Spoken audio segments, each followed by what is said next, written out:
Assalamualaikum warahmatullahi wabarakatuh.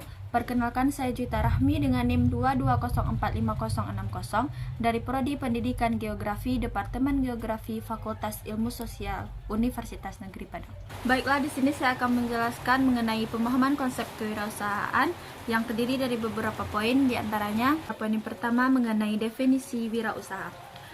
Wirausaha dari segi etimologi berasal dari kata wira dan usaha, di mana wira sendiri berarti pejuang, pahlawan, manusia unggul, dan teladan. Sedangkan usaha berarti perbuatan amal atau melakukan sesuatu hal. Jadi kewirausahaan ialah kemampuan atau ability dalam berpikir secara kreatif, berperilaku inovatif yang menjadi dasar, sumber daya, dan tenaga penggerak tujuan dalam menghadapi tantangan hidup.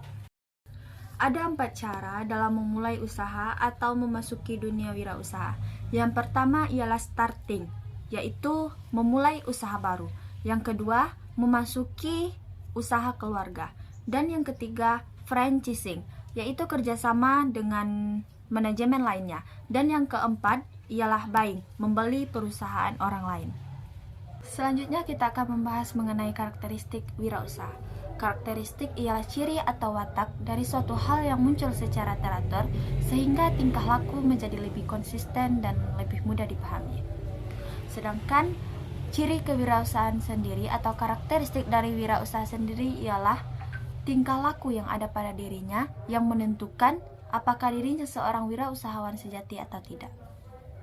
Di dalam berwirausaha tentu saja terdapat beberapa keuntungan, dan salah satunya ialah kita secara bebas mengembangkan ide bisnis yang kita buat tanpa adanya tekanan dari orang lain. Dan di balik adanya keuntungan tentu saja terdapat juga beberapa kerugian yang harus dirasakan oleh seorang wirausahawan. Kita masuk kepada materi pengembangan kewirausahaan.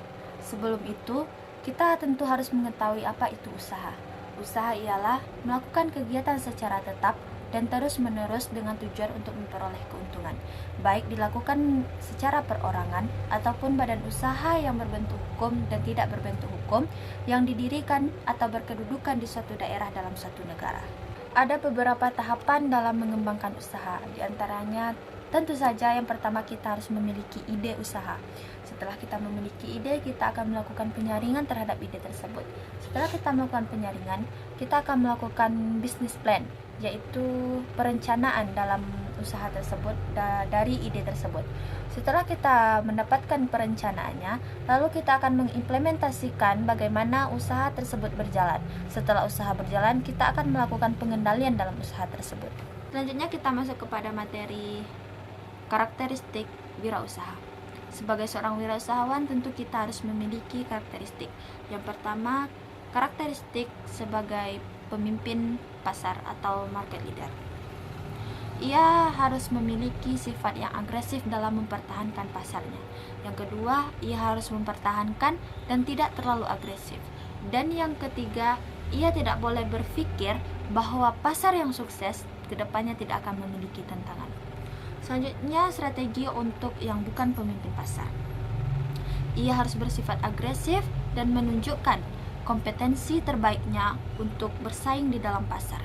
Yang kedua, ia bisa memilih sebagai follower leader atau pemimpin pengikut. Terdapat beberapa strategi dalam pengelolaan usaha. Di antaranya yang pertama, berada paling pertama di pasar sebagai produk atau jasa yang baru.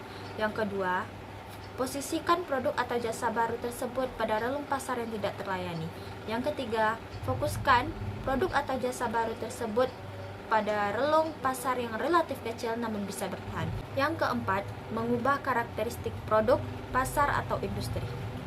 Yang paling terpenting ialah kita perlu mempertimbangkan peluang usaha tersebut dari berbagai aspek bisnis yang telah kita pelajari selama ini.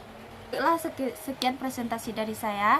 Saya akhiri dengan wassalamualaikum warahmatullahi wabarakatuh.